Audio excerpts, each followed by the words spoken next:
Hello, and welcome to the Season 2 recap. I'll be going over all the important details, events, and revelations of the season, so needless to say, massive spoilers ahead for Season 2. If you're new here, I'd recommend starting with Season 1, which has its own recap episode if you'd rather not listen to all 29 episodes of Season 1. Now, with all that being said, let's begin. Our story takes place on Aelios, more specifically, in the expansive metropolis of Wakuzana, which serves as the prize jewel of New Ranku. After the Renouncement War, a 3-year battle in which the province of Ranku gained independence from the Bunko dynasty, New Ranku was born, and Wakuzana became the fledgling nation's capital. But that was almost a century ago now, causing the war to have faded from many of the residents' minds, if they were even alive to remember it in the first place. That is, with the exception of the Krogreen cartel. As one of the largest organized groups of surface dwarves, their lives are long and their memories even longer. The cartel served a pivotal role in helping the Noki family gain independence for their province, forming a vast smuggling network that provided difficult-to-obtain goods. Thus, Mother Krogreen was rewarded with the first seat on New Ranku's freshly formed council. These days, they serve as the city's greatest defense against underground organizations that might cause harm to New Ranku and its people. The Steel Brands, a capable, nomadic mercenary company at the time, were the deciding factor in the battle that many considered to have won New Ranku the war. The Battle of Hamado Bay. Thanks to this, the leader of the Steel Brands, General Shandak, was awarded the second seat on the council. The Steel Brands are nomadic no more, becoming permanent residents within Wakuzana's walls. They serve as New Ranku's military force, should one ever be needed again, as well as taking on more conventional mercenary work around the world. The Noki's Grand Enchanter, an elven sorcerer by the name of Irdel, was given the third seat for his magical assistance and unwavering support of the Noki family. He went on to form the Arcane Assembly, which quickly blossomed into a collective of magical academics. The Arcane Assembly now serves as the country's resident magical experts, with assembly halls focused on the betterment of magical academia in all of New Ranku's prominent cities. Irdel still holds the third seat, being the only member of the original 5 to do so. Now, every war effort needs supplies, and the Yukai family provided most of them. They were a lesser noble family within the Bunko dynasty at the time of the war, but were the only one of such noble families to support Ranku's independence. They paid dearly for this, but their family paved the way for the New Ranku Merchants Guild. For this, Kono Yukai, the only survivor of his family's massacre, was awarded the 4th seat. Over the years, the Merchants Guild has become a massive collective, straying away from being under the control of the Yukai family and regulating/running much of the commerce that takes place in New Ranku. And of course, the 5th seat belonged to Murano Noki, head of House Noki and leader of Ranku's people. She formed the council as to not repeat what she viewed as the Bunko dynasty's biggest mistake, giving one person or group all the political power. Over the years, the city was divided into 8 distinct wards, each of which with its own unique cultural, economic, and political identities. This is a bit of history about the city that will serve as our story's setting. Now, let me finally introduce you to the most important characters of that story. First, we have Aemon, a half-elf drow hailing from a land far to the west. Many of his formative years were spent as a slave on a ship known as the Midnight Dove, where he went from rower to navigator. After losing control of his magic, resulting in the destruction of the ship and its crew, he crash-landed on a beach at the edge of a rainforest. He eventually found himself in Koi, New Ranku's southernmost city located in the northern fringes of the Ikoi rainforest. It is here he met Renistir and Phosphorus, and later Raiji. After their adventures in Koi, Aemon joined the Arcane Assembly in Wakuzana. He does research there where he can, hoping to uncover the secrets behind his magic. He stays pretty busy though, working for the Great Ostas, hunting down back-alley dealings and black market trades, though a recent discovery has brought all of the past events in Koi flooding back, even those he'd rather forget. Next is Renistir, a lizard folk who belongs to the Order of Iker, an obscure order of half-vampires who take it upon themselves to rid the world of corruption in whatever way they can. He grew up in Wakuzana, becoming a guard as a young man. It was during this time that he discovered a dark secret about one of the city's most prominent noble families, the Akio family, a secret that got him killed. A member of the Order of Iker took his body to their leader, Larik, where he was resurrected and set out on a path to cleanse the world of corruption. Larik also bestowed upon Renistir the teachings of Tezetsios. He was to start in Koi, and on the way there, he bailed Phosphorus out of jail in the hopes of steering him down a better path. After meeting up with Aemon and later Raiji in Koi, he's gotten a job at a butcher shop within Wakuzana's Ward 4. By night, he lives in the catacombs under a church-turned-homeless shelter in the city's most dilapidated slum, Lowland. Here, he fights crime and hunts down leads within Lowland's water-filled streets. Next we have Peter, formerly known as Phosphorus, a rat folk with a knack for blowing things up. He's been practicing alchemy since he could walk, and tends to end up on the wrong side of trouble. After a fiery mishap at a local tavern threatened to put him behind bars, Renister bailed him out of jail and took him along on his mission to rid the world of corruption, whether Peter liked it or not. After the events in Koi, a bit of Peter's past caught up to him as he was thrown behind bars. He told his companions not to worry, however, since prison was the perfect place to make some connections. After befriending and proving his worth to a member of the Krog-Green cartel, he was transferred to the mines, the prison in Ward 8 under cartel control. It was here he was put to work as a foreman, expanding the mining tunnels with his bombs. And last, but certainly not least, we have Raiji, a Suli, or part genie. Though he looks relatively human minus the mystical tattoos covering his body. He grew up in the Salim Desert as an orphan, and even after being adopted, opted to become a traveling mercenary, much to his parents' dismay. He found himself in the Ikwai rainforest after simply wishing to travel west, crossing a mountain range in the process in his hunt for adventure.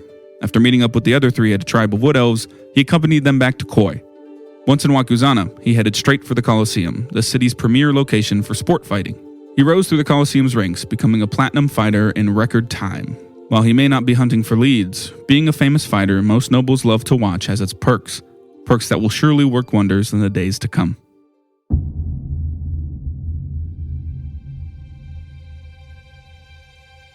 Part 1. Drug Possession. Our story begins with Renister as he makes his way through the water-soaked streets of Lowland towards Sanctuary, the church-turned-homeless shelter whose catacombs he now calls home. Upon arrival, he's greeted by Kier. Kier is a Gripply man, Gripply being sentient humanoid tree frogs normally around 2 to 3 feet tall, who owns and operates Sanctuary. As a devout follower of Kostras, the Silver Knight of Dezetsios, he's been more than happy to have the added security of a burly, well-trained fighter such as Renister. Tonight, along with his normal serving of stew, Kier has 4 letters for Renister. One from Eamon, in which he asks to meet with Renister as soon as possible, as he might have discovered something related to the party's previous run-ins with androids. One from Kite, someone who seemingly works for Raiji, asking if Renister can stop by and take a look at a strange lizard that caused some problems in a recent Colosseum fight. One from Naito Tao, a member of the prominent Tao noble family, asking to meet with Renister when he has the chance, and one with the Krog-Green cartel, informing Renister that his request of custody for Peter has been approved. He is free to pick him up whenever he chooses. So off Renister goes, first to the mine, Ward 8's prison, to pick up Peter. Ward 8 encompasses the massive cavern that makes up the inside of the rocky plateau Ward 7 sits on, making it as close to the center of the city as you can get. It doesn't take long for Renister to arrive and exchange his papers for Peter's freedom.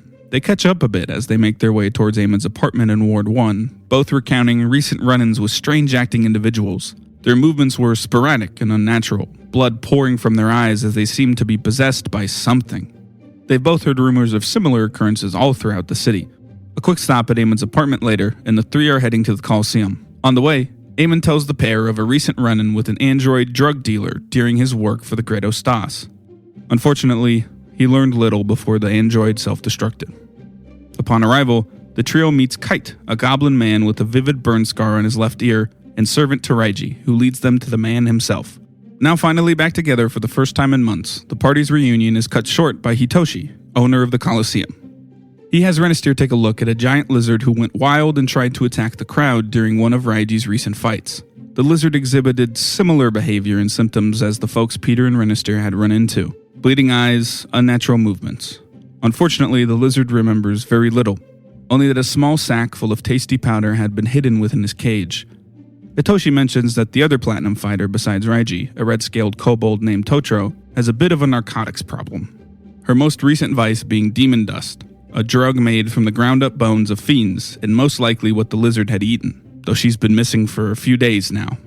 After reconvening at Sanctuary, the party decides to head to Ward 8 to look further into demon dust. Raiji and Eamon head to the Red Light District, gathering intel on potential demon dust dealers among the many pubs, taverns, and underground fighting rings that make up the district. They catch wind of a doctor operating out of the northwest slums of Ward 8, who often gives her patients drugs as sedatives. At the same time, Peter heads to the home of the android drug dealer Eamon helped bust.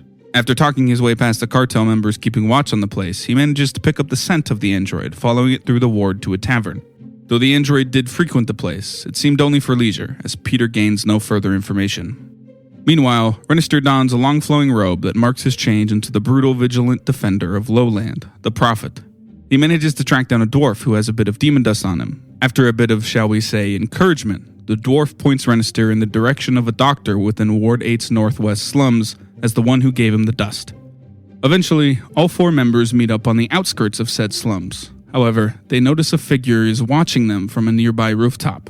After a quick chase, they corner a ratfolk. He pleads that he's simply searching for a specific ratfolk, one he mistook Peter to be.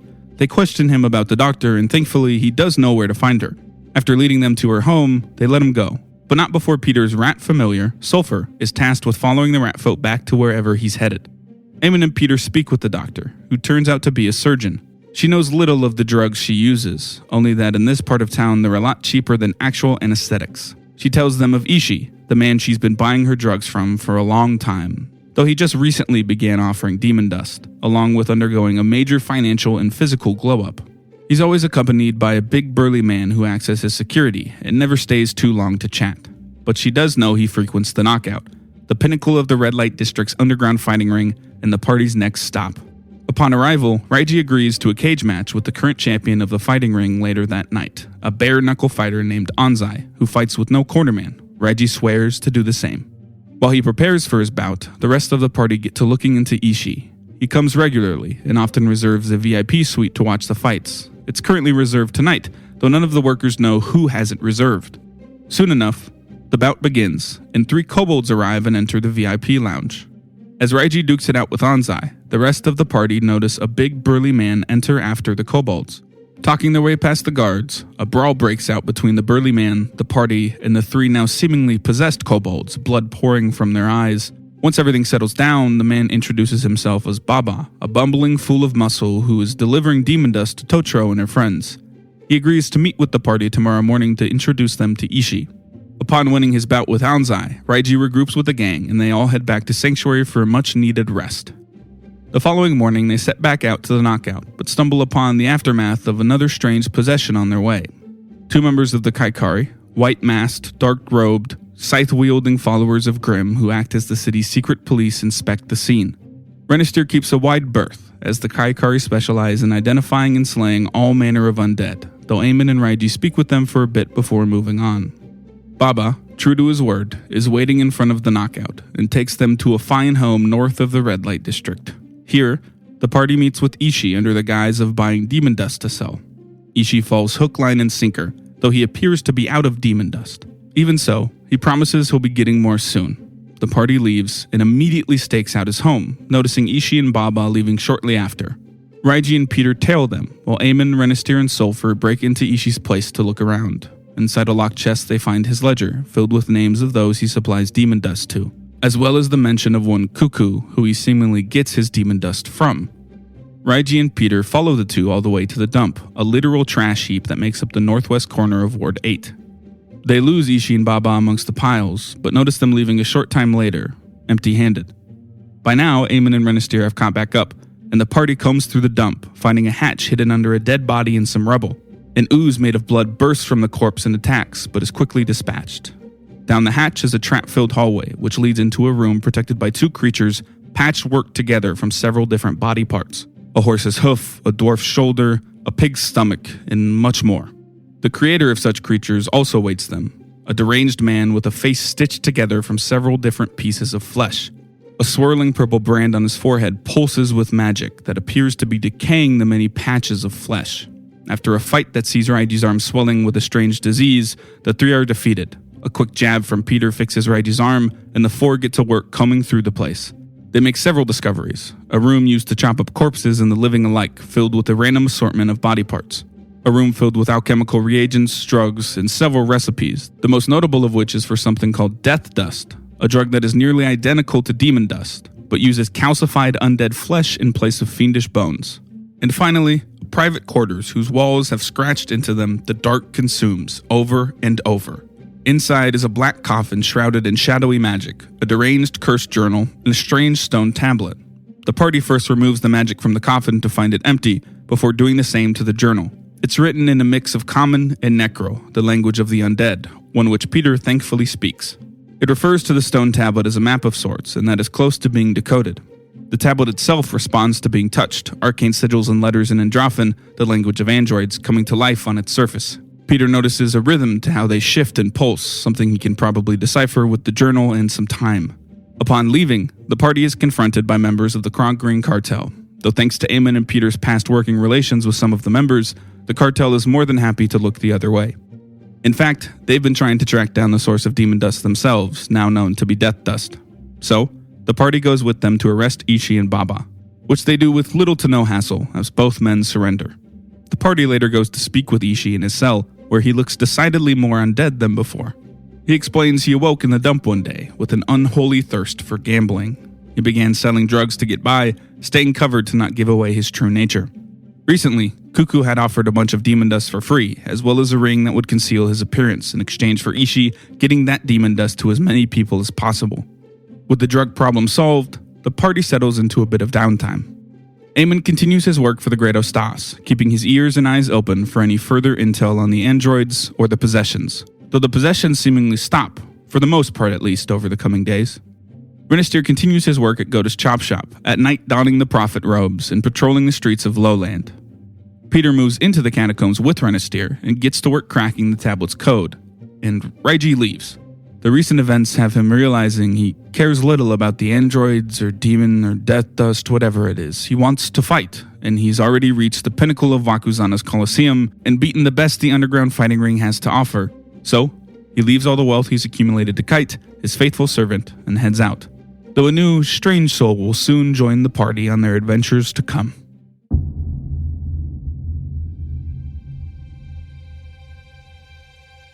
Part 2. Love, Revenge, and Wine. After a handful of days, Peter manages to crack the stone tablet's code. The mix of numbers and Androphan characters rearrange themselves on its surface, forming an arrow that points west, directing them towards something. Word gets out to Eamon, with everyone finding their way to Raiji's mansion in the hills, the eastern part of Ward 7, where the city's wealthiest folk live. Upon arrival, they learn of Raiji's departure, and that all of his wealth has been left to Kite, though Kite offers his funds for anything the party may need. The group has little time to process the news, however, as a top hat-wearing, fiery-haired, tea-drinking human man named Diego has many questions for them. Diego, allegedly, knew Raiji and came to Kite seeking info on the androids. He has reason to believe an old friend of his is an android, after he found a few canisters of Foundration in her home. Foundration being a shimmery blue liquid androids must consume for sustenance. You see, Diego is a scholar at heart, though you won't often find him in a study or library. No, Diego learns from people. Old sailors sharing superstitions of the sea, bartenders and drunks alike spouting all manner of nonsense guised as truth, collections of folklore fostered among the many small communities within Wakuzana. His formative years spent learning from the city he calls home, Diego knows quite a bit already about the androids. Most stories depict them as playing a part in the creation of Aelios, that Elsif, the blue moon in the sky, is said to have given life to the androids through her tears, Foundation. It's all very wordy and most likely not all true, but there is some truth in every story, at least that's what Diego believes. So, after hearing him out, Eamon, Renister, and Peter agree to take Diego along while they follow the tablet's arrow. Though, after reaching the west gate out of Wakuzana, they decide to head home and grab some supplies, planning to meet back at the gate in the morning. Diego stays with Eamon as he divulges to the group that he normally finds a spot in the city to set up his tent each night. And so, after grabbing some rations and travel gear, the party heads out the next morning, not knowing how long of a trek they'll be taking. After 8 hours of walking along the well-traveled road that heads west out of Wakuzana, the tablet suddenly stops working.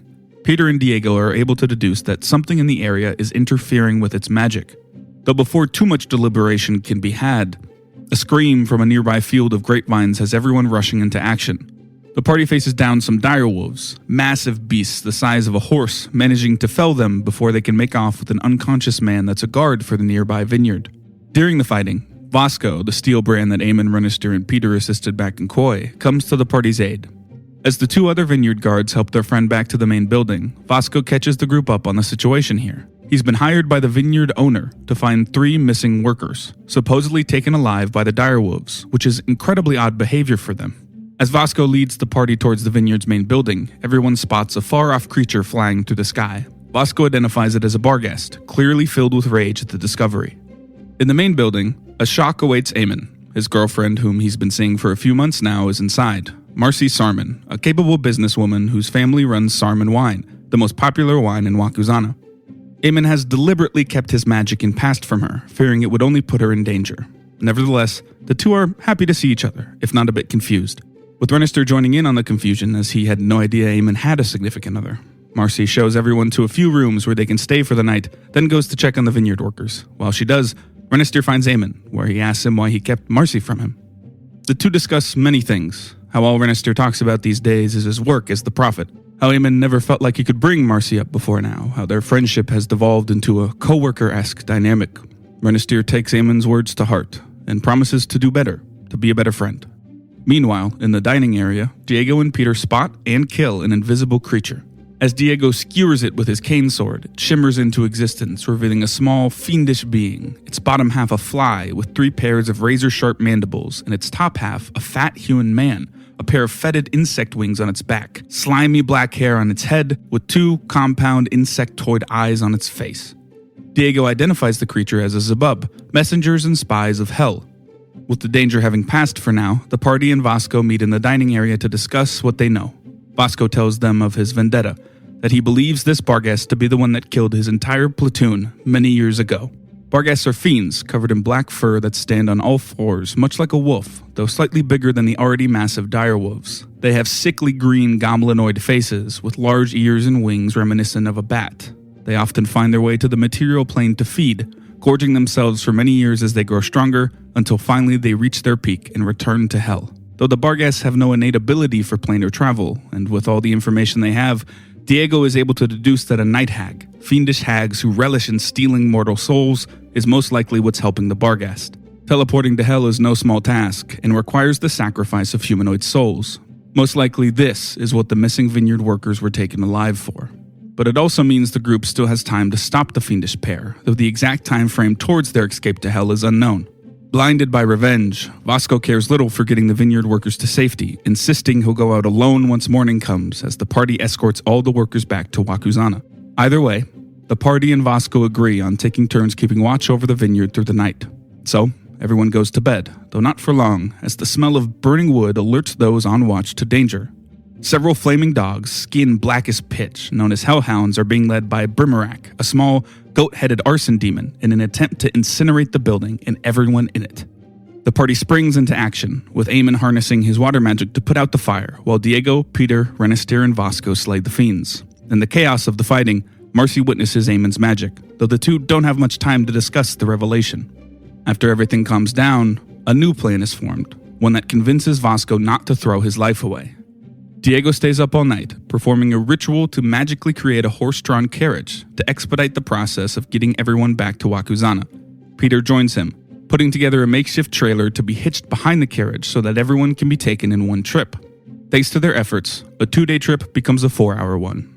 Once morning comes, Renister, Eamon, Marcy, and all the workers head back to Wakuzana, giving Marcy and Eamon a chance to talk through last night's events. Marcy is understanding of Eamon's reasoning for keeping his magic a secret, and drops a bombshell herself. She's an Asimar, those with traces of celestial magic in their blood. When she was young, her family fled the Magian Empire, as they all too often take anyone with the possibility of magic and force them through grueling training. Eamon is plenty understanding, as he knows being an oracle makes him target number 1 for the Magian should they ever discover his abilities. With everything now out in the air, the two's bond is only strengthened. Thankfully, the travel to and from Wakuzana goes off without a hitch, and by around midday, Vasco and the party are headed into the forest, west of the vineyard, to track down the Barghest. The forest turns to rocky hills littered with trees, and by nightfall, the group has found the Barghest and Night Hag's lair. A lair that Diego makes one hell of an entrance into, and soon spells are being flung, blades and whips flashing in the moonlight and claws sinking into guts. The battle is hard fought, with Diego and Vasco reaching death's door, but thankfully at the end of it all, the hag and Barghest are slain with no lives lost. While going through the lair, they find 3 black gems, which they identify as having the souls of the 3 missing workers inside them. Unfortunately, there's no way to save them. Though they can be let loose, their souls finally free to head to the boneyard. The group stays the rest of the night in the lair, tending to their wounds, with Vasco heading back to Wakuzana in the morning. The ritual to return to hell the Night Hag had been preparing was what was blocking the tablet's magical signal. So, the party heads further west, following the now functioning tablet. It takes them only a few hours to find a cave entrance in a small canyon. Inside appears to be the hag's old lair, guarded by a skeletal swordsman calling himself Ricardo Vasquez. He is felled easily by the party. Now in the old layer's main chamber, they find a 10 feet round, slightly raised stone slab with a teleportation circle drawn on it. At its center is a tablet-sized indent. Eamon, Renister, and Peter note that the stone slab and teleportation circle are similar to the same slab/teleportation circle setup that teleported them to the android's lab-like complex back in the Ikoi rainforest. Prepared for the worst, the party inserts the tablet and fires up the circle as they're whisked away. They find themselves in a small, black metal room, magic flowing through the floors, walls, and ceiling like circuitry. Here, they find a sleek, black metal sphere with hundreds if not thousands of Androphan characters dancing across its surface. After picking up the sphere, the room begins to self-destruct, though everyone has plenty of time to escape back the way they came. Outside, Peter further inspects the sphere, noticing a rhythm to the Androphan characters as they respond to his touch, another code to be cracked. So back to Wakuzana they go, collecting payment from Vasco for their help dealing with the Barghast as everyone settles into downtime. Peter gets to work decoding the sphere, though it proves much more difficult than the tablet, taking a full week even with Diego moving into Sanctuary and helping with the decoding. In the meantime, Eamon continues his work at the assembly and with the Great Ostas, keeping an eye and ear open as always. Renister continues his butcher shop work and lowland patrols, where he finds a few bodies with fang marks in their neck, telltale signs of vampires feeding in the area, though before he can investigate further, the sphere's code is cracked.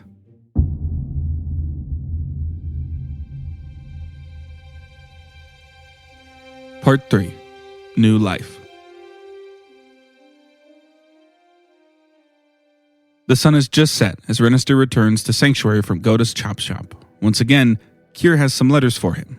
One is from Kite, with a message from Naito Tao enclosed. It reiterates Naito's desire to meet with Renister, stating that Naito knows he is undead, and that Kite's manor can be used as a neutral meeting place. The other letter is for Peter, from an old associate from his days spent in the Ratfolk Kingdom, though he divulges little of the letter's contents to anyone. In the catacombs down below, with everyone gathered, Diego shifts the final piece of the orb into place. The Androphan letters U, M, B, R, A, 0 flash across the screen, and then a small needle clearly meant to draw blood pops out of the sphere. After much discussion, Peter allows the sphere to draw his blood. The sphere then twirls in place with a blinding light and an impressive display of Androphan magic, and by the time the light has gone, a black-furred, purple-eyed, fully formed ratfolk stands amongst the party. It immediately looks to Peter for orders, viewing him as its superior. As the gravity of what just happened dawns on the party, they debate on whether or not to kill the newly born android. It seems harmless, for now, and confirms itself that it cannot disobey Peter, though it learns at an alarming rate and most likely will learn to think and act on its own eventually. Ultimately, they decide to spare it, and so Umbra comes to be. Suddenly, Kier begins yelling for help from above. Peter orders Umbra to stay in the catacombs as everyone hurries to Kier's aid. 2 vampire spawn are attacking Sanctuary. The party splits into 2 groups to take them down, killing one and staking the other in the heart. But not before the strange necklace one of them was carrying unleashes an angry dwarven spirit that possesses Peter, though Diego is able to coax it back into the necklace before it can do any real damage. They take the stake spawn back down into the catacombs, where they interrogate it. The spawn tells them that the pair had awoken in an alley somewhere in the city to a bald-headed woman barking orders at them, orders they couldn't resist as the woman seemed proficient in enchantment magic. Those orders were for the 2 to head to a shack on the outskirts of Lowland and guard an unconscious dwarf there. With nothing else to learn from the foul creature, Renister kills the spawn and everyone heads to Ced's shack, once again leaving Umbra behind, though this time Peter instructs him to read through his multitude of books while they're gone. On the way to the shack, Renister is magically contacted by Lark, the head of the Order of Iker, with instructions to go to the Arcane Assembly and meet with Eardel, as the Assembly is in need of the Order's expertise in undead slaying. Upon arrival, Diego dispels the magic of a cursed ring that protects the place. Inside, they find the dwarf in a comatose state. The dwarf appears to not need to breathe, or need food or water for that matter. It's quite strange, though Renister knows it to be the work of one of the 3 ancient vampire bloodlines, the Nosferatu, the Strigoi, or the Vetelarana. With everyone's collective knowledge, they manage to deduce that the dwarf has been the victim of a Vetelarana. Vetelarana have transcended the need for blood, instead consuming the deepest, darkest secrets of mortals for sustenance, a process that often leaves its victims in a comatose state. Though that isn't all. Should a Vetelarana be slain, their mind will transfer to any comatose victim within range, and after a day or 2, that victim is reborn as the Vetelarana. Without knowledge on how powerful of a Vetelarana they're up against, there's no way for the party to know what that range is or how long the rebirth could take. The party also knows that most of Avetulurana's powers can be blocked by cold iron, and that Avetulurana can, at any time, possess a comatose victim. A power that is immediately shown as the dwarf comes to life and talks with Peter, asking him to join them. You see, back at the knockout, while fighting some of the possessed kobolds, Peter had attempted to speak with whatever spirit was possessing them. It would appear that spirit is the same Vetulurana that now has control of this dwarf. Of course, Peter denies the offer, but he does so in a way that doesn't shut it down completely in the hopes of leveraging their desire for him to join them to the party's advantage. With the discovery of an ancient vampire threat to the city, everyone heads back to Sanctuary with the dwarf in tow. They seal the dwarf away in one of the many coffins. Since they don't need air, food, or water, the party figures their best bet is to keep the dwarf locked away until the Vetulurana is dealt with. Peter and Diego then set out to Ward 8, to the Golden Calf Inn, where Peter's letter had instructed him to go. He promises to explain more after he returns. Here, Peter meets with Fitcher, head of the Skitters, the widespread ratfolk intelligence and spy network. One of her agents happens to be the ratfolk that was watching the party back in Ward 8. She tells Peter that a ratfolk named Faxon has deserted the Skitters, a crime punishable by death, and is believed to be operating in Wakuzana. He's an expert assassin, whose target is likely one of the following: the general of the Steel Brands, the luminary of the Arcane Assembly, the head of the New Ranku Merchants Guild, the head of the Krogreen Cartel, or any member of the three prominent noble families, the Noki, the Tau, and the Akio. She merely wants to know if he might have any leads for her. Unfortunately, he does not, but she still agrees to keep an eye out for any vampiric activity her agents might stumble upon. While Diego and Peter are gone, Eamon and Renister begin shaping Umbra's moral compass through conversation. The party figures that his inevitable understanding of free will could be a boon rather than a bane if he's taught the ways of the world. And so, Renister talks through his devotion to Zetzios, to an ideal he holds himself to. And Eamon speaks of love, how powerful of a force it can be. Umbra clearly doesn't understand everything, but he understands enough to begin to form a moral compass by the time Diego and Peter have returned. True to his word, Peter divulges everything he's learned, adding that he's actually a member of the Ratfolk Kingdom's royal family. Ratfolk families are huge though, so he's 30th in line for the throne, not that he wants it anyway, as most of his brothers and sisters drove him out for his practice of alchemy, a taboo craft amongst ratfolk thanks to the chosen Scrot, a vile ratfolk alchemist known for his creation of all manner of horrid diseases. So, after an action-packed night, everyone gets some rest. In the morning they head to Kite's, where they ask him to send word to Naito to meet with them at Kite's Manor. Kite also agrees to look into acquiring cold iron hats for protection against the Vetulurana's mental magics. They also bump into Anzai, the cage fighter who went one-on-one with Raiji at the knockout. He lives with Kite now, as Kite's sponsoring him as a fighter in the Coliseum.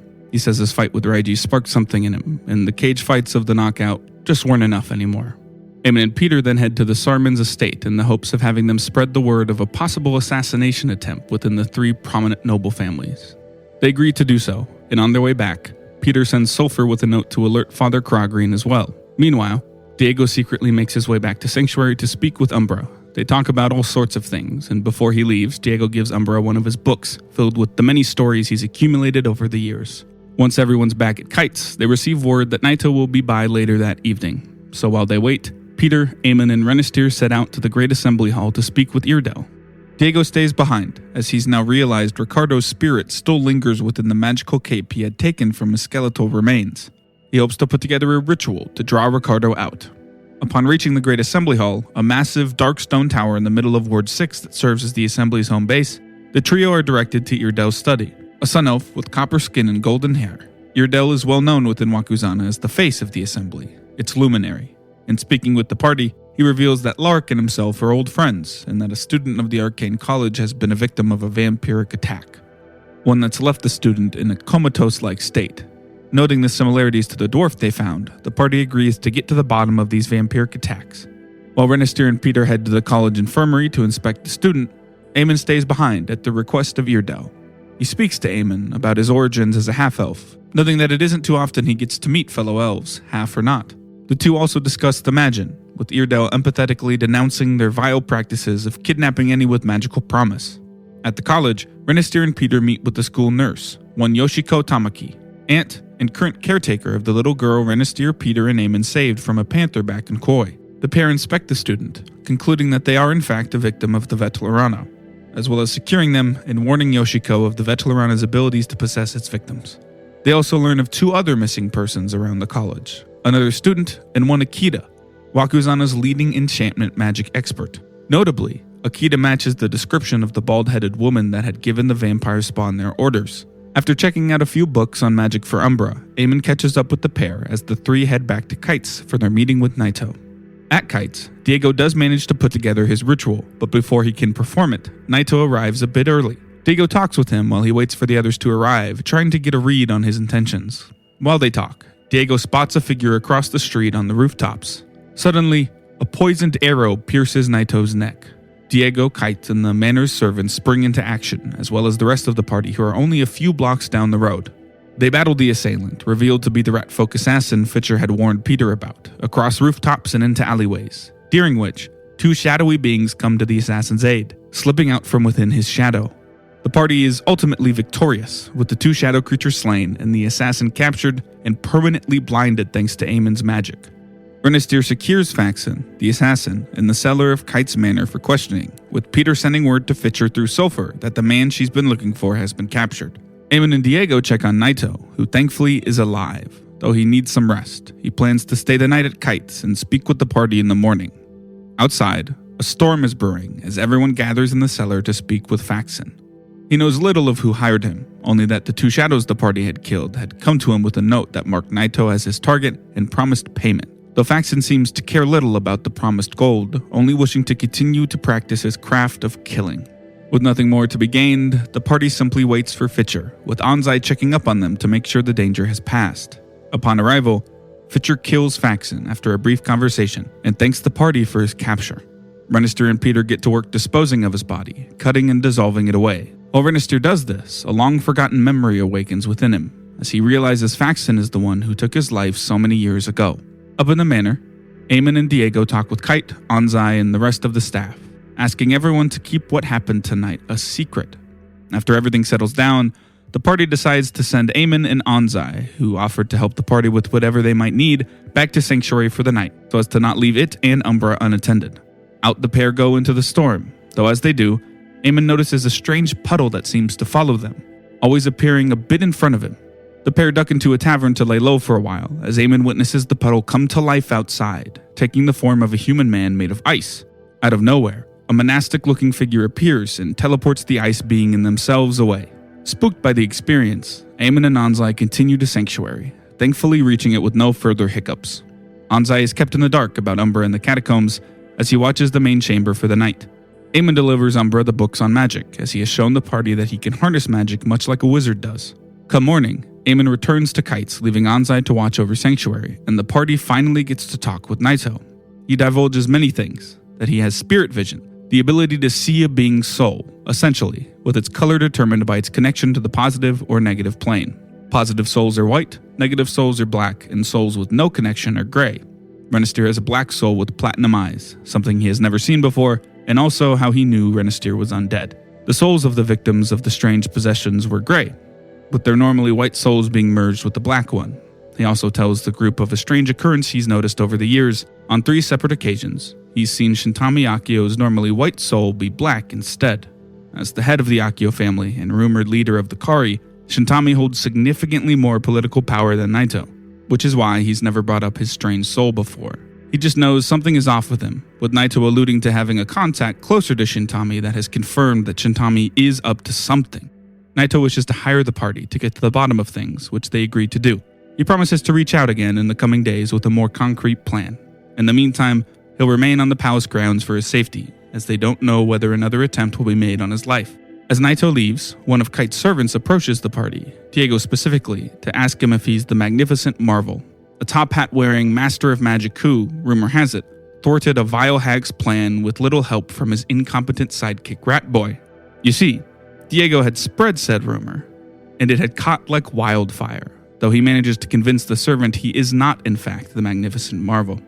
Nevertheless, Peter swears to get back at Diego for his depiction in the tale. After the morning's events, the party splits up to gather information. Peter heads to Ward 8, using his connections with the cartel to dig up any info that might point towards vampire activity in the area. Unfortunately, he comes up empty-handed.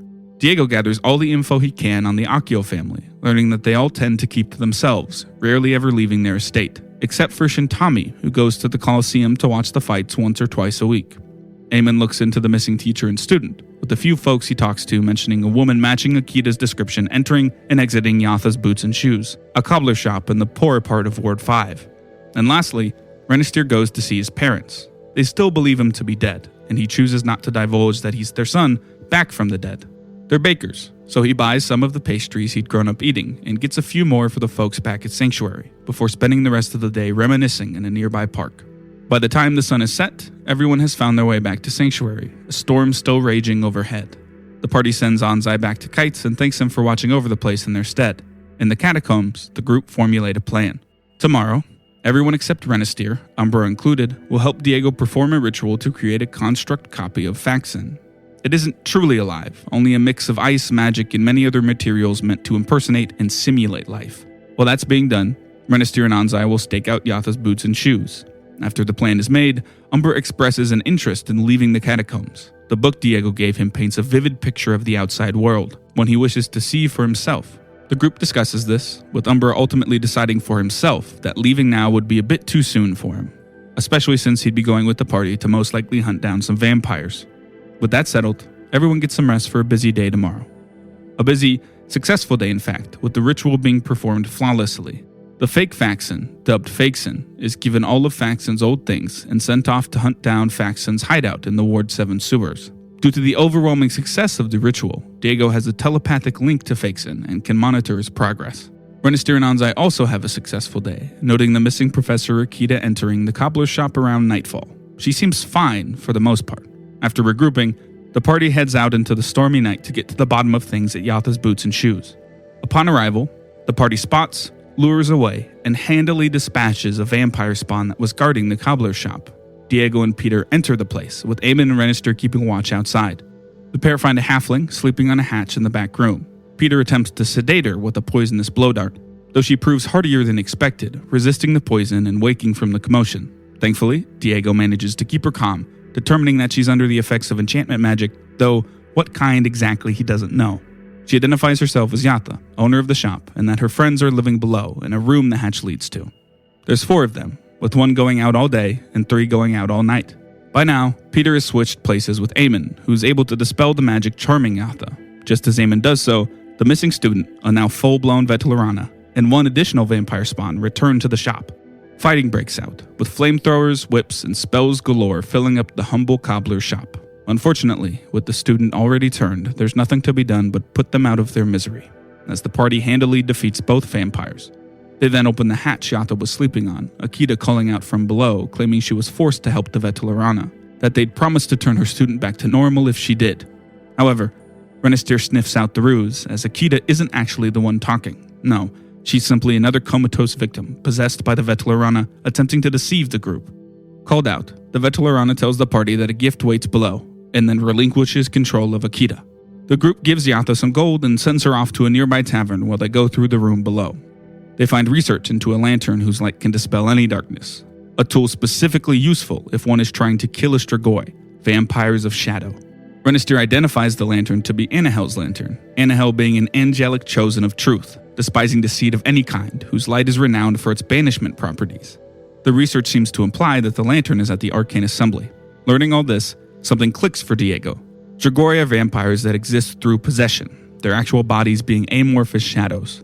He concludes there's a decent chance this is why Naito saw a black soul in Shintami those 3 times. Though it's not a concrete theory, as Strigoi tend to consume their vessel, transforming them into the Strigoi upon possession. Still, it's the strongest lead they have. Figuring they should go check in on the lantern, Renister and Peter begin making their way to the Great Assembly Hall with an unconscious Akita in tow. In the meantime, Eamon and Diego go to see Yatha, letting her know her shop is probably done for. They give her a good amount of gold, and Eamon promises to pay for a place for her to stay until she can find her feet again. She is incredibly thankful, though a bit confused, as enchantment magic will do. Eventually, everyone makes their way to the Great Assembly Hall. Here they speak with Eardale about everything they've discovered. Eardale takes Akita into the Assembly's protection and tells the group there's someone they should talk to about all this, the most competent mage in the Assembly, Wander, a pale-skinned woman with horns and strange magical scarring marking her body. She lives underneath the Assembly in her study, an expansive room filled with all manner of experiments, research, and literature. Wander is a fetchling, being touched by the magic of the Plane of Shadows, otherwise known as the Shadow Veil. She often frequents the plane, though has heard nothing of late about Strigoi activity. Still, she enlightens the group on many things, including the strange brand/symbol that was seared into Cuckoo's face back in Ward 7. It's the symbol of a Strigoi bloodline of madness and obsession. She also tells them of the lantern. It's currently in a dormant state, requiring the soul of a celestial as kindling before it can produce any light, and that only those who've been blessed with divine magic can harness the lantern's power. Unfortunately, she knows little else of help to the group, though promises to do some more digging. Wishing to secure the lantern, the party also meets with Rit, an automaton and keeper of the Assembly's most powerful magical items. Rit is a former member of the Magin, though not by choice. Essentially, they're a complex machine given life through a core that anchors them to positive energy. They speak with Eamon of their time with the Magin, of how the Magin control automatons with long-forgotten magics, forcing them to hunt down oracles.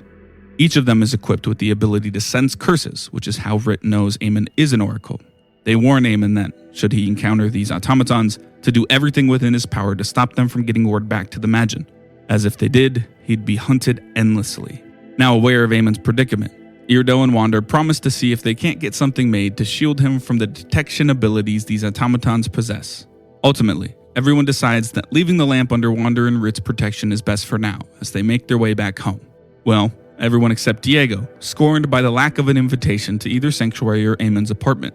So instead, Diego heads to the Ward 7 sewers alone, meeting up with Faxon and going through Faxon's hideout. He finds tools and supplies to make poisons, and a chest containing a bag of holding and a decent bit of gold, though nothing pointing to who hired Faxon. So Diego instructs Faxon to stake out the hideout, hoping some sort of contact will be made, and then heads to Kite's manor for the night. The next morning, everyone gathers at Kite's, and everyone picks up pretty quickly something fishy is going on with Diego. The party heads to Faxon's hideout. Diego, still adamant he hasn't been before, leads the way, though the ruse quickly fades as Diego comes clean. In a rare moment of vulnerability, Diego tells Peter he doesn't even know why he lied about not having come here last night. He's lied his whole life, and that's a hard habit to break. The group agrees to not keep secrets from each other, especially things like bags of holding that can be of use for everyone. After Peter takes some poison from the hideout, everyone heads back to Kite's, once again leaving Faxon to wait for contact. At Kite's, a letter from Naito is waiting. Inside is a necklace, one of a pair, that allows for long-distance communication between the wearers of each necklace. Renistir puts it on and speaks with Naito, who finally knows what he wants from the party. His man on the inside knows something big and bad is being planned by Shintami at the upcoming Water Lily Ball. He needs the party to get into the Akio estate, find undeniable evidence of Shintami's crimes, and have them ready by the ball. As stated, the Tau holds significantly less political sway than the Akio, so Naito wishes to bring forth his accusations publicly, so Shintami has no time to cover his tracks. Naito also asks that they only communicate through the necklace from now on, so as to not draw attention to themselves. This means, unfortunately, the party will have to find their own ways into the ball. With a clear goal set and a dangerous road ahead, the party begins to formulate a plan for the coming days.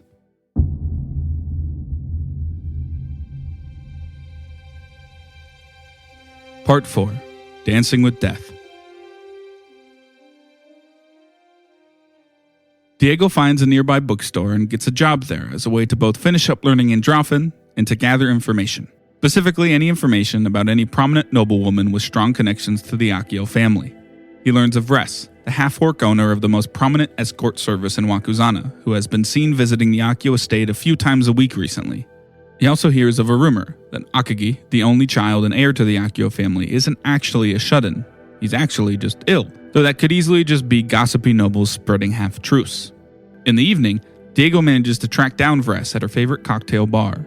Doing what he does best, he smooth talks his way into a double date with himself, Vress, Anzai, and Uchido Tao, Naito's younger sister and good friend of Vress.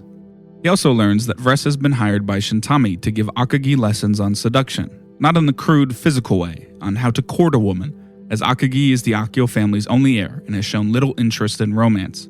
And last but not least, Diego spreads more rumors centering on the magnificent Marvel and Rat Boy's adventures, this time on their hunt and successful kill of an ancient vampire. By now, the magnificent Marvel and Rat Boy have become a bit of a thing for the city. Shirts are being sold in their name, one Diego buys and gifts to Umbra, much to Peter's dismay. Renistir gets word to Lorik through Eardel of everything that's been going on. Lorik promises assistance, that he will be there by the night of the ball, though unfortunately the rest of the Order is busy dealing with other issues. Renistir then gets in contact with the Steel Brands. Thanks to Vasco, Renistir goes straight to the head honcho, General Bulk. Renistir warns him of the vampiric threats and the possible danger at the upcoming ball. Balk assures Renister that the Steel Brands will do whatever they can to help, even offering to get Renister into the ball. Peter, with the help of Sulfur, starts mapping out the Accio estate in preparation for the group's infiltration. He also gets to work with Umbra on a possible alternative to Anahel's Lantern's light, an alchemical facsimile, though it is not an easy task. They take occasional breaks for Peter to begin taking Umbra out into the world. Thanks to Diego's book, Umbra has already grasped many basic concepts such as money and trade. Eamon goes to see Marcy, who invites him to the Water Lily Ball. Eamon makes sure to warn her of the possible danger that could be unleashed that night, with Marcy promising to do whatever she can to help, including getting the rest of the party into the ball if need be. Eamon also goes to talk with Mr. Pilvar, otherwise known as the Great Ostas, about everything that's been going on. He offers all his support to Eamon, and sets his best man to look into the Accio family. During all this, contact is finally made with Fakeson, as 2 more shadows appear with a note that reads as follows. The death of your previous monitors is no issue. More will continue to come until the job is completed. The note then turns to Ash. Diego, telepathically, directs Fakeson to begin casing the palace grounds, monitoring things there and making it look like Fakeson might attempt to take Naito's life again. Lastly, Eamon and Renister both ask around the city, looking for anything that might lead them to the Vetelarana, or at least start them on its trail. They hear from a few farmers who live in the outskirts of Wakuzana about a crypt's recent closure due to a sudden cave-in, and of the crypt keeper, Orvusk, acting a bit odd. The place is small, so there hasn't been too much of an uproar. Still, after meeting up, the party plus Umbra decide to go check it out. Thankfully, the cold iron headwear Kite commissioned arrives just before they leave. The party makes their way through the southern farm fields, arriving at a basic stone building well after nightfall. Around the back, Peter, Renister, and Umbra discover a recently buried White in a comatose-like state. White are a form of undead, not the strongest, but by far some of the dangerous, as anyone slain by a White instantly rises as a new one. Left unchecked, a single White can quickly become an undead horde, so the 3 slay it. Meanwhile, Diego and Eamon sneak into the crypts, heading down a winding staircase that leads to a long hallway with several doors to family tombs. Orvusk, awoken by their entry, catches the 2, though the pair manage to convince him that they're just here to take a look at the cave-in. They notice immediately that Orvusk is under the effects of powerful enchantment magic, and that he is lying about why the crypt is closed. As Renister, Peter, and Umbra make their way down, Orvusk leads Eamon and Diego towards the backmost tomb. While he does, Eamon dispels the magic on him, and immediately his demeanor changes. Orvusk is terrified, and warns the group that a great evil is here.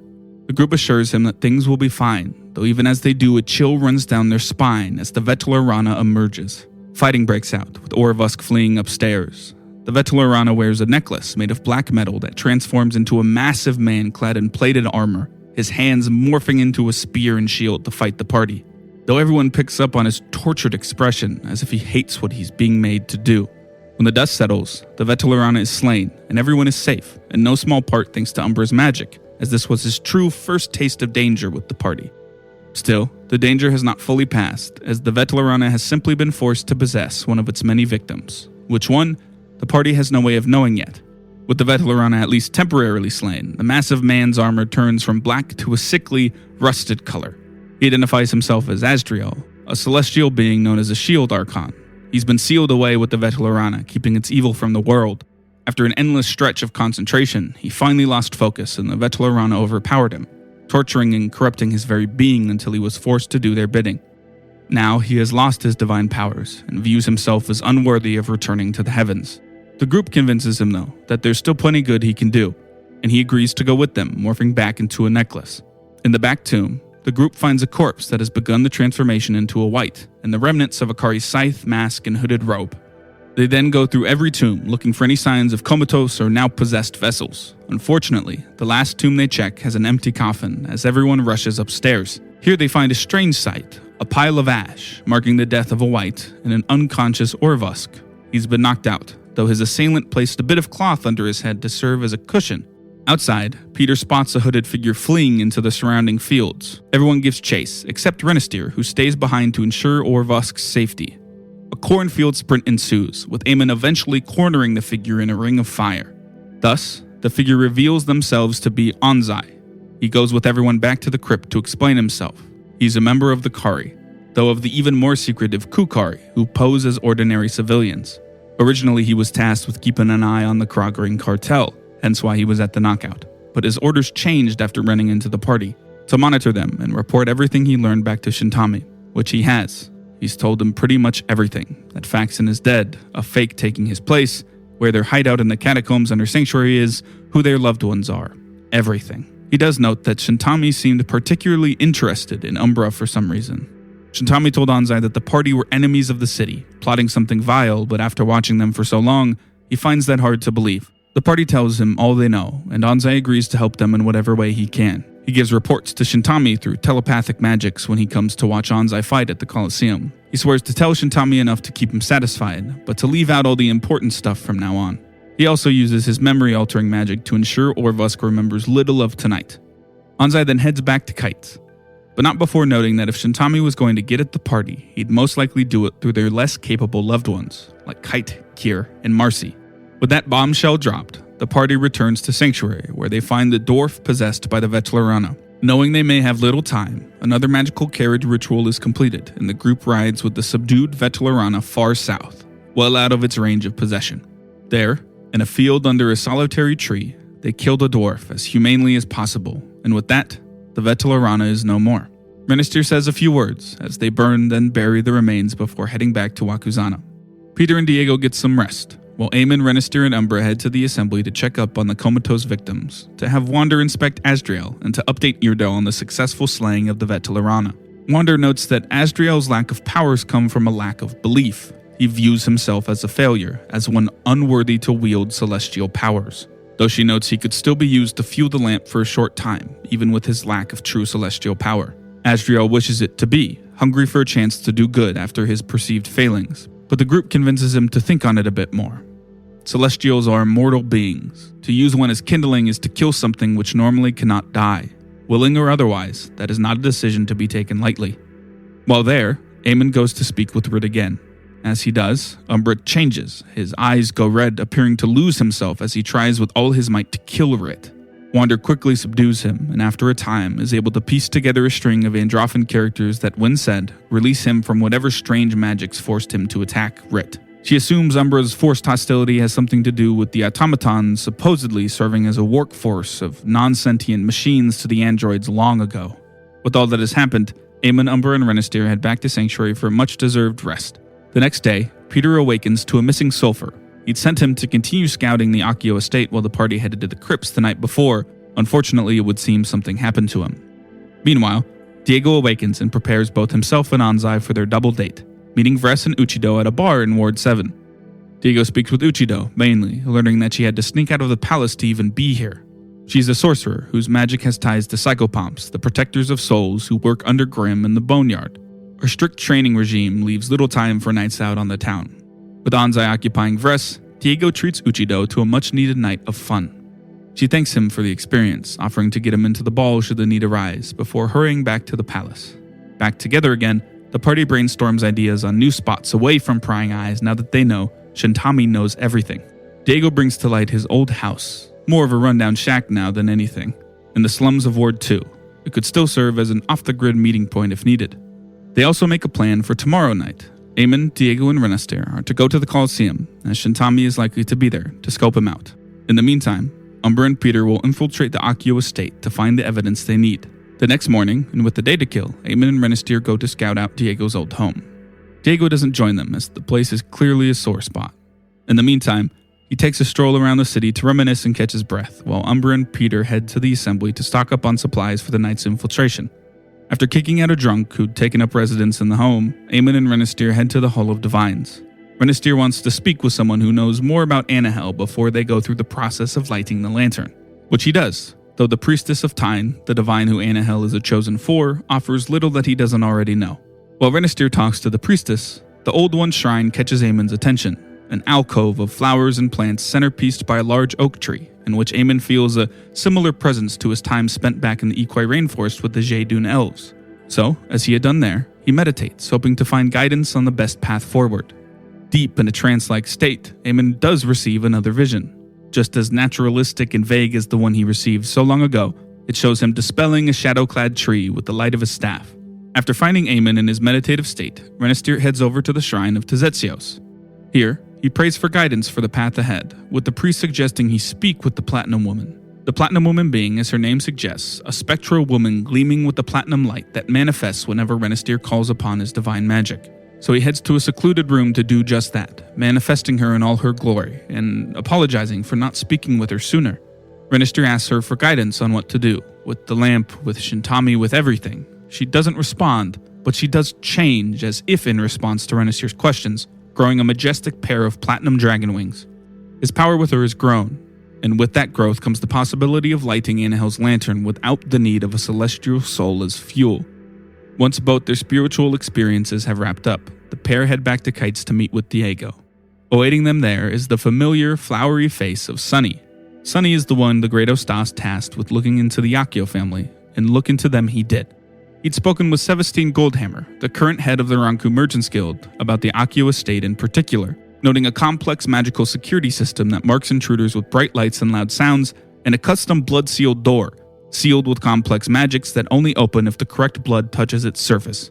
Both of which were created by Martin Brooke, an extraordinarily gifted magical craftsman that used to work for the guild. Unfortunately, he left many years ago, so Sunny couldn't speak with him about his work. Thankfully, Sunny had been here earlier, giving all of this information to Umbra and Peter as well, just before they headed out to lay the groundwork for the infiltration later that night. After speaking with Sunny, Eamon, Renister, and Diego head to the Colosseum. Before entering, Eamon disguises himself as a plain-looking human businessman, and Diego disguises Renister as an aristocratic gentleman of sorts, dubbed Sir Pumperdale. Upon arrival, they purchase seating across from Shintami with the perfect vantage point to watch him. During Anze's fight, Eamon and Renister notice Shintami in a deep concentration, clearly in the midst of performing some magic directed towards Anze. Meanwhile, Diego makes his way around to just behind Shintami's seating, blending in with a group of investors. Upon leaving, the trio tail Shintami, who tells his guards to take the night off as he needs to take care of some business. In a nondescript alleyway, Diego confronts Shintami. The pair talk about many things, with Shintami insisting that what he is doing is best for Wakuzana, though he's light on the details. He then offers Diego a deal before heading off into the night. Bring Umbra to his estate tomorrow morning, and he'll tell Diego all he wants to know. Anze finds the group shortly after Shintami departs in a panicked state, telling the group that Shintami had dug around in his psyche and knew all about his betrayal. Several members of the Kukari are now tailing him. In response, Diego teleports to a nearby rooftop, transforming into the magnificent marvel for his first public appearance, and as a distraction while the other three slip away. Diego calls out Shintami and the Kari, painting them as corrupt and villainous in front of an ever-growing crowd. The Kari members try to silence Diego with their magic, but he resists, and his rallying call against Shintami takes hold amongst the citizens. Diego then slips away, though he notices two Kari tailing him. However, one of them lets him go, after Diego promises that what he'd said about Shintami was all true. Meanwhile, Renister gets in contact with Naito through the necklace. Naito tells him that his man on the inside has something very important for them, and to meet him at the bottom of the steps that lead into Ward 1. It doesn't take them long to get there, where a disheveled young man is waiting. He introduces himself as Akagi, but in the midst of all the chaos the night has brought, no one catches his name. He gives them a book, said it was Shintami's, and that all the proof they needed to expose him was inside. Then, Akagi leaves, heading back to the Accio estate to take responsibility for the missing book in hopes of throwing Shintami off the party's trail. Eventually, Diego meets back up with the group as they make their way towards the Great Assembly Hall. The book Akagi gave them is magically locked, but upon arriving, Wander manages to dispel the magic and open it. Its contents are written in Necrol and heavily coded. It could take days to find what is truly written in the book. Diego, having still heard nothing from both Peter and Umbra, asks Irdel to reach out to Peter telepathically. No connection can be established, as Irdel informs Diego that Peter is most likely dead. Diego, not taking the news well, storms off towards the Accio estate, with Eamon and Renister quickly going after him once Irdel alerts them to what he told Diego. Renister reaches out to Naito once more, who begs him to stop Diego, that all of them are throwing their lives away by trying to face Shintami head-on. So, Renister stops Diego, but not with his strength or his whip or his shield, but with his words. His rage quelled for the time being, the trio returned to the assembly. During the time in which Diego had stormed off, Wander got curious and reached out to Peter in the Shadow Vale. While she couldn't establish a connection, she did feel his presence there somewhere, though he still had one foot in the grave if he was all alone in the plane of shadows. So, Diego, Renister, Eamon, Anze, and Wander head into the Shadow Vale to lay low and search for Peter. Before they do, Eamon makes sure to tell Irdel all they know of Shintami and asks him to warn Kier, Kite, and Marcy that Shintami might be going after them. Now, let's rewind a tad and talk through Peter and Umbra's side of things. After meeting with and thanking Sunny for the info, the pair head off to gather as many rats as they can, instructing them to run in and out of the palace sewers. This triggers the magical detection system over and over and over. While they prepare, Umbra confesses to Peter that a strange, almost robotic woman's voice has been speaking to him within his head ever since he lost control and tried to kill Rit. Peter promises to figure something out after their infiltration, which, thanks to an assortment of potions from the assembly, goes off without a hitch. The pair find themselves in Shintami's study as Umbra notices and recreates a teleportation circle in the carpet. It transports them to a room with a stone desk, a strange glowing machine of Androphan origin, and the blood-sealed door. The machine appears to create foundation, so Peter attempts to rig it to blow the next time it is used to do so. On the wall above the desk is a chunk of flat black crystal, roughly the size of a large painting, with a similar but smaller chunk of crystal on the desk below. Identical to the ones the party had found back in the android's horror-filled complex under the Ikoi rainforest. Peter sets about going through the desk while sending Umbra to check out the door. Unfortunately, Umbra triggers some sort of magical trap that rips open a portal to the Shadow Vale, plunging the room into darkness. By the time the shadows have cleared, Umbra is fully possessed by a Strigoi, his very being overridden by the shadowy vampire. The Strigoi thanks Peter for bringing his perfect vessel right to him. Peter fights hard, but he's no match for an ancient vampire, newly born or not. So, with what he assumes to be his dying breath, he speaks to Umbra, hoping that somehow he can still hear him. Peter tells him that no matter what happens, what's to come isn't Umbra's fault. The Strigoi laughs at his attempts, blasting Peter with powerful shadow magic. Yet, somehow, Umbra is still alive in there, if only for but a moment, as the magic meant to kill is subtly warped into magic meant to teleport. Thus, on his last legs, Peter loses consciousness as he finds himself whisked away to the Shadow Vale, a dark, deadly, unforgiving place.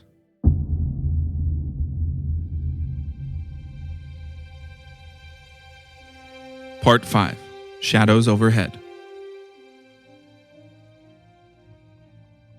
Peter awakens in complete darkness, his hands and feet shackled to a cold stone floor, his body reeling as it tries to acclimate to a new plane of existence.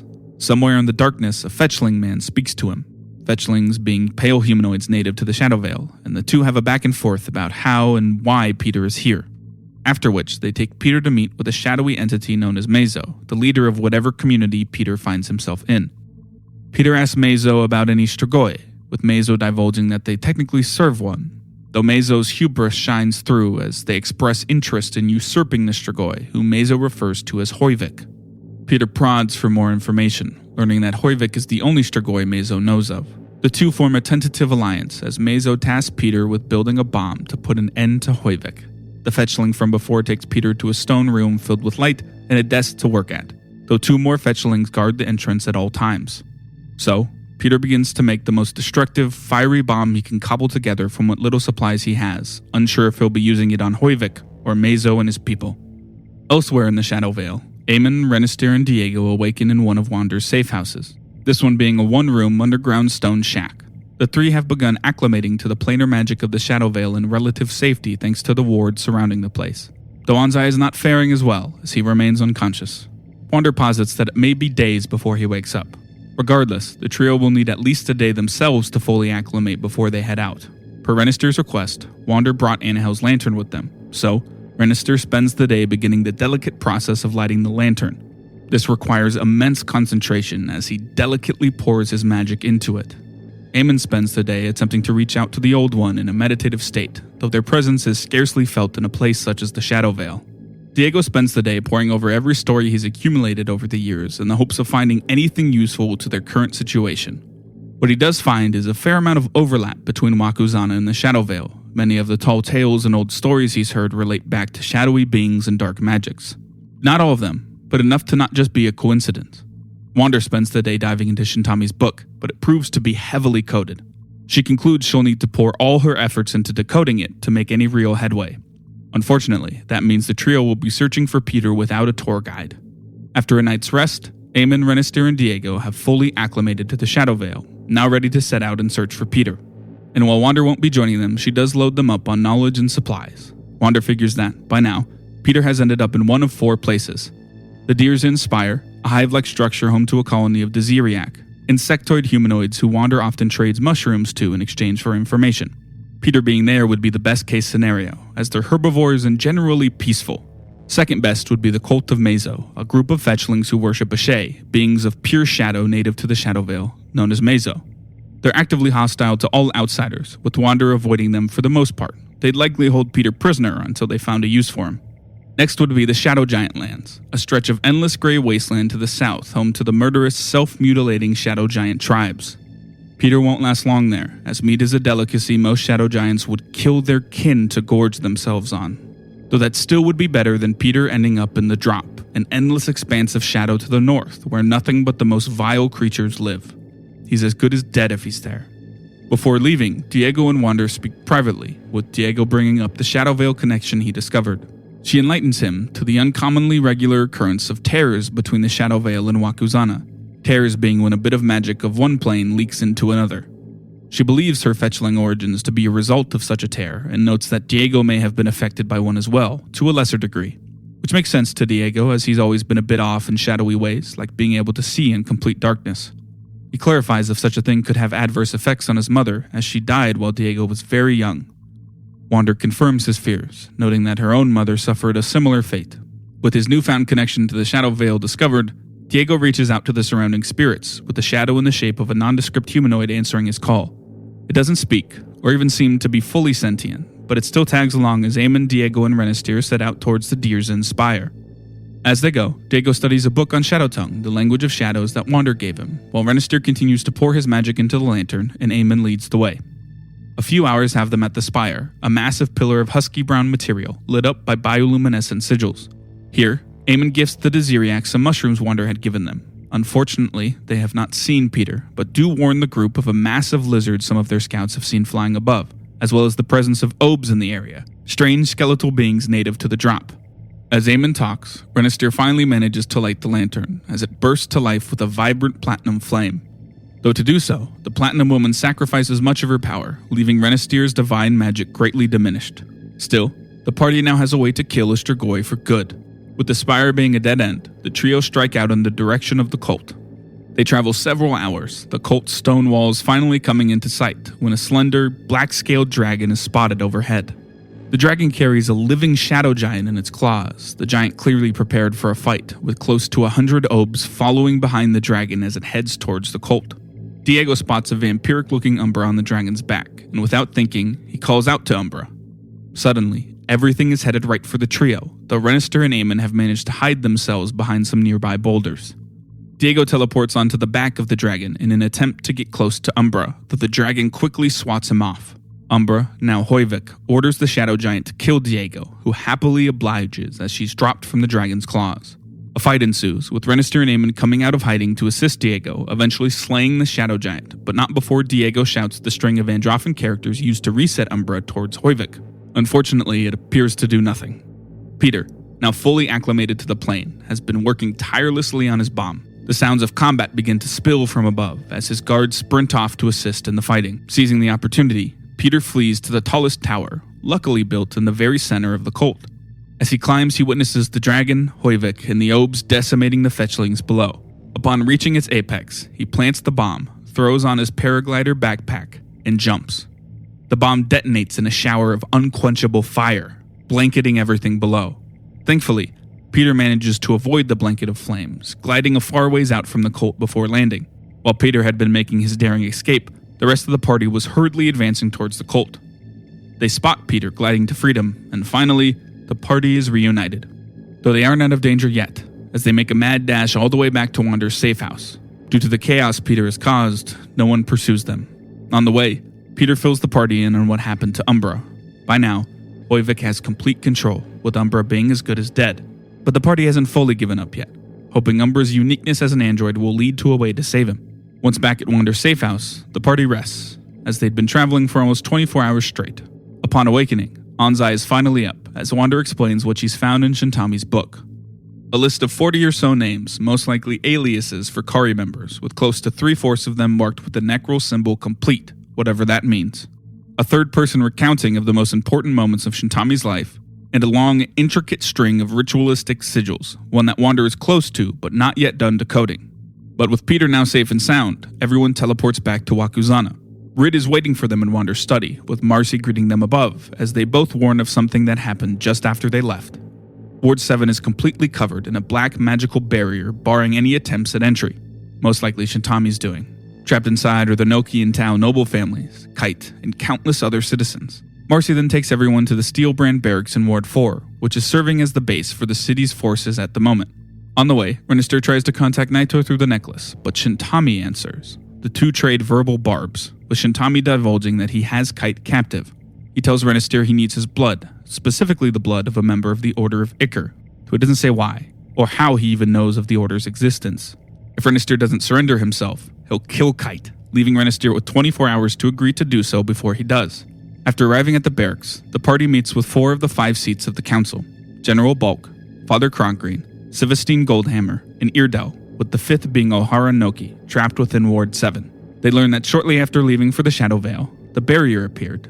The assembly has steadily been chipping away at it, but it could take weeks to crack open. Wakuzana as a whole is preparing to evacuate, as there's no telling what could come pouring out of the barrier when it finally does fall. Thankfully, spirits are still relatively high, thanks to most of the city rallying behind the magnificent Marvel and Ratboy. Wander figures that the ritualistic sigils in Shintami's book can be used to break down the barrier much quicker once fully decoded, so her, Diego, and Peter set to work immediately doing so. In the meantime, Renister learns from Irdel that Lorik will be arriving tomorrow morning to assist with their efforts. Eamon, accompanied by Marcy, tracks down Kier, who is wearing Asdriel in his necklace form. Eamon takes Asdriel, as Kier evacuates with the rest of the city and meets with Anzai. As a member of the Kari, Anzai is adept at mind-altering magic, which Eamon hopes he can use to reinvigorate Asdriel's belief in himself. Marcy assists, her celestial blood being used as a conduit to facilitate the magic between Asdriel and Anzai. After several grueling minutes, Asdriel's magic returns to him, and in time his celestial status will as well. Marcy seems changed by the ordeal, a strip of her hair turning a vibrant gold, before heading to meet up with the others. Eamon says his goodbye to Marcy, knowing full well that death is a distinct possibility in the battles to come. She knows better than to tell him to come back alive, instead telling him that regardless of what happens, she's happy to have spent these past months falling in love with him. The pair part with a kiss, the party meeting up again in the barracks just as Wander, Diego, and Peter finish decoding the symbols. They form 2 distinct rituals, one to make something referred to as a black curtain, most likely what is covering Ward 7. The second to rip open a massive portal to the Shadow Veil, something that could have untold negative consequences if completed, though thankfully it takes days to inscribe the sigils needed. Convinced Shintami is stalling for time, Wander heads off to reconvene with Irdel as Sivastine Goldhammer stops by with some gifts for the party. A pocket watch that can turn its user invisible for Diego, a heavily reinforced shield for Renister, a syringe that magically seeks out a target and injects them with an alchemical elixir for Peter, and a circlet that both amplifies and, when needed, conceals Eamon's curse. New gear in tow, the party meets with the council, where a plan is formulated.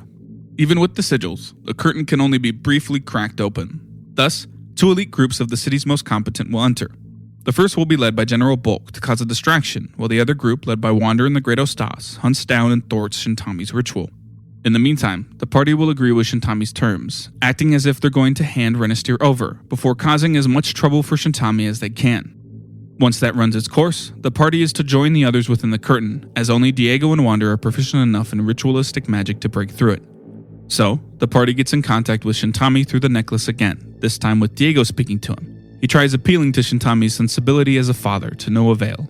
Shintami tells him to take Renister to a shack in Lowland, giving no further information.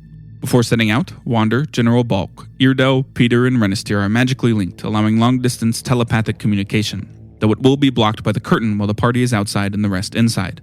Waiting at the shack are 2 Kaikari members in an almost complete teleportation circle, though the group spots 4 more humanoids hiding nearby.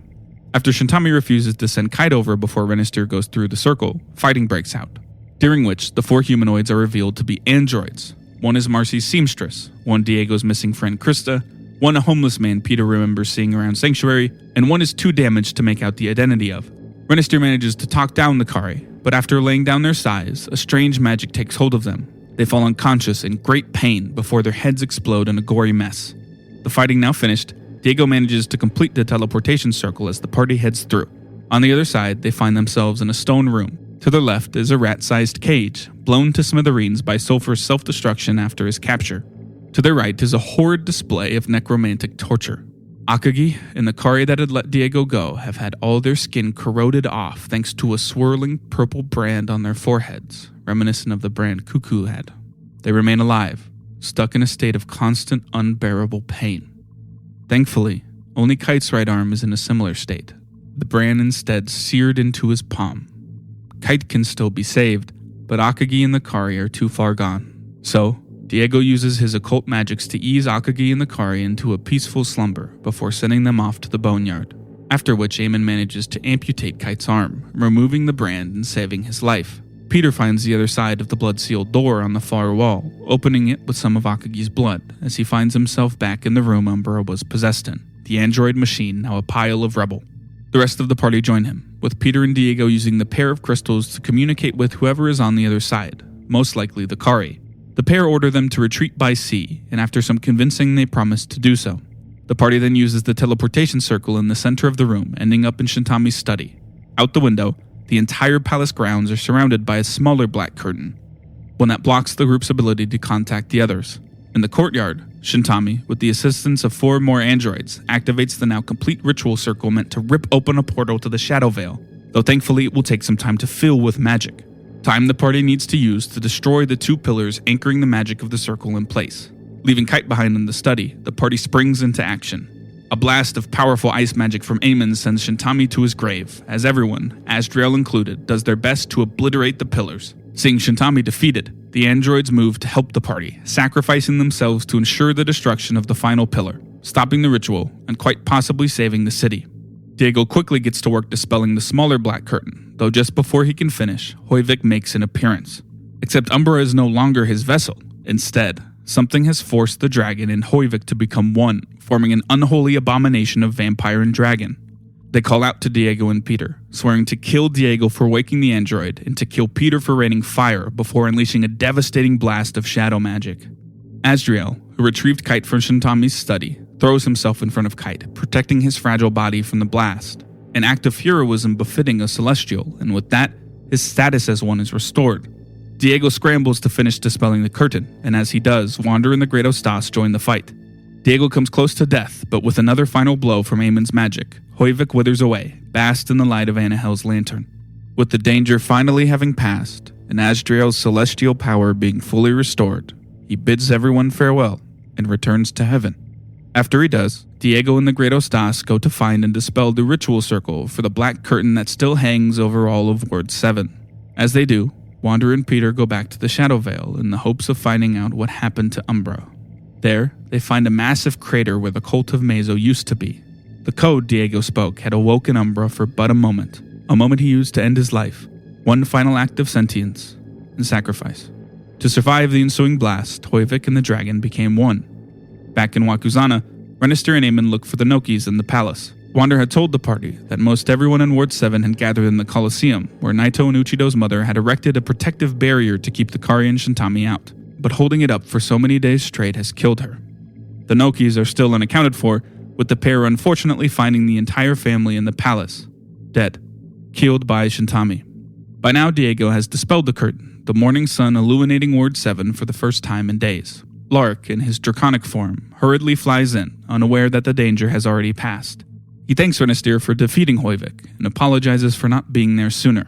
The two talk for a while, with Lark telling Renister many things, that Lark used to serve the Nosferatu long ago. He did many evils in their name, but eventually realized what a mistake he'd made. Through a deal with Grimm, he's now able to bring back mostly intact souls from the Boneyard, the members of the Order of Iker, dedicated to ridding the world of corruption. Corruption Lark knows all too well. He also tells Renister of his origins within the Order, that by getting his corpse, one of the 2 members who used to operate in Wakuzana was discovered, captured, and killed by the Kari. He didn't tell Renister this before now, as he didn't want to burden his newly reborn conscience. Eamon, a bit surprised by Mr. Pilvar's inclusion in all the fighting, knowing him as a performer, not a mage, has some questions for his boss. Mr. Pilvar tells him of the Sarev, of which he is a member of, a world-spanning intelligence network dedicated to combating all sorts of evils. In fact, the Great Ostas and the Sarev had been the ones who helped the Sarmans flee from the Magins so many years ago. He offers Eamon an invitation to the Sarev, though he doesn't need an answer now. Eamon deserves some rest. Everyone does. At the Colosseum, the party informs Naito of Akagi's fate. While there, Peter and Diego decide to leave the city, soon, wanting a change of scenery after everything that's happened. Diego invites Uchido to come with them, as he knows she wants nothing more than to see the world, to escape the palace walls that have hemmed her in for so long. She accepts. Eventually, everyone finds their way back to the catacombs under Sanctuary. Here, Peter stumbles upon Umbra's will. It reads as follows. There is a story in Diego's book about a woman who dies. Her loved ones know what to do thanks to her will. From my understanding, it is a list of instructions to be completed upon the writer's death. Soon I will leave this crypt to hurt things that want to hurt my loved ones. I may die. If I do, these are my instructions to my loved ones. Diego is to write more stories and show them to the world. In one of his stories, there is a human who teaches others in places of learning called schools. Diego has taught me much about what it means to be alive in his stories, and would make an excellent candidate for this profession. However, I do not know enough about schools to require this of him. I leave the final decision up to Diego. Aemon is to love Diego, Renestier, Peter, and himself. This entails harming anyone who would harm Diego, Renestier, Peter, or himself, as long as you are justified in doing so. If he is unsure on whether doing so would be justified, he is to default to Renestier's judgment. Peter is to cure lycanthropy and master all aspects of magic. I was originally tasked with this, but I am dead and cannot do so. I cannot see him mastering all aspects of magic alone, so I ask that Diego, Aemon, and Renestier assist him on this endeavor. Peter will not need assistance curing lycanthropy unless he states otherwise. Renestier is to protect Diego, Aemon, Peter, and himself. Peter has explosive ordnance on him at all times. Be wary of open flames and make sure he gets his rest. Diego talks too much, and in his stories that gets characters hurt. Be prepared to shut him up or back up his words, and make sure he has tea. Aemon is too powerful. The magic he wields is unlike anything in my database. Be prepared to help him when it gets out of hand, and make sure he knows you love him. My last instructions are to whoever is reading this. Please inform Peter, Diego, Aemon, and Renestier of the previous instructions, and that I am sorry I died. I leave it up to their judgment on whether they should kill those who killed me. If they cannot agree, they are to listen to Renestier. I ask that you also tell them I love them. I am not sure what that means, at least not in the ways my loved ones talk and write about it. All I know is that it is true. After everyone gets a chance to read Umbra's will, the party spends the rest of the night reflecting on their time spent with him. The next morning, as the citizens of Wakuzana begin to spill back into the city, Renestier goes to see his parents. In the baker shop he grew up in, he tells them the truth, that he was killed, that he's back from the dead, that he's still their little Sangol. And there you have it, folks. A city saved, 2 ancient vampires slain, and a vile man's schemes thwarted, though much has been lost along the way. Kite's arm, the entire Noki family, Sulfur, Akagi, Naito and Uchido's mother, and of course, Umbra. In the coming days, Wakuzana would begin the long process of healing. The 4 remaining members of the council elected Naito Tao as the new 5th seat. His first course of action was to meet with Anzai in the hopes of convincing him to spearhead the creation of a new force of elite guards, one that's public-facing, void of religion, and reports to the entire council.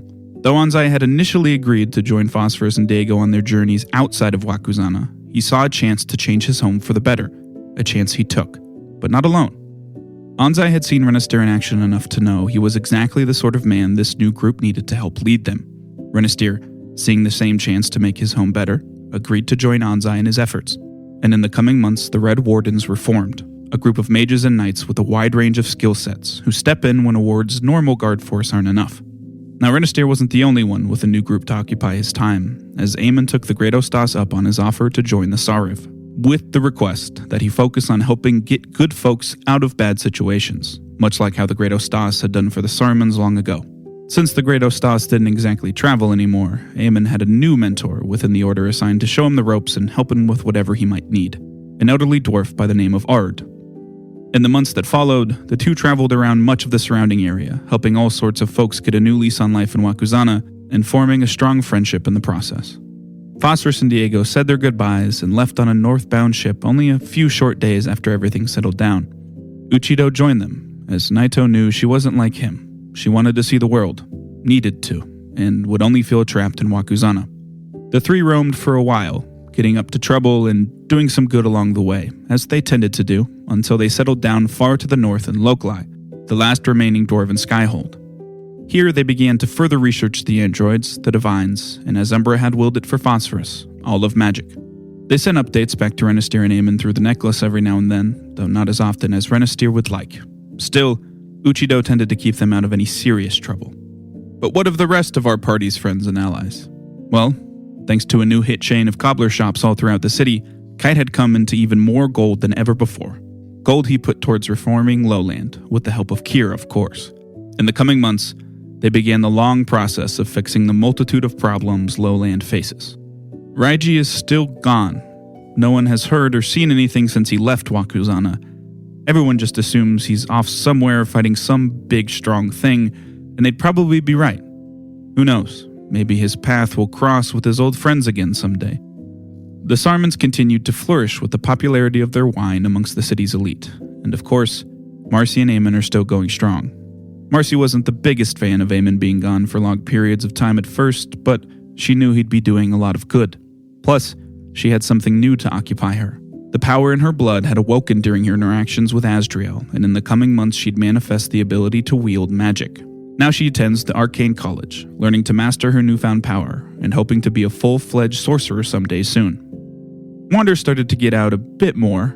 The recent events had her realizing that sometimes her skills were best used outside her study. She began helping with the newly formed Red Wardens, consulting with them whenever her vast knowledge of magic was needed. She still frequents the Shadow Vale, disappearing for weeks at a time to look into all manner of things. Unfortunately, busier than ever, she has even less time to sleep. Eardale continued as he was before, leading the Arcane Assembly. He often encourages his members to consider joining the Red Wardens.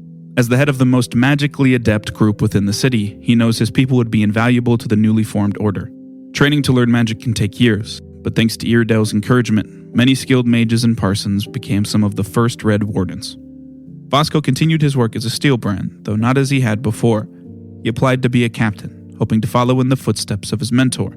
General Bulk approved him immediately, and Vasco has been hard at work undergoing the grueling captain's training. And last, but certainly not least, Naito, as stated before, now serves as the 5th seat on the council.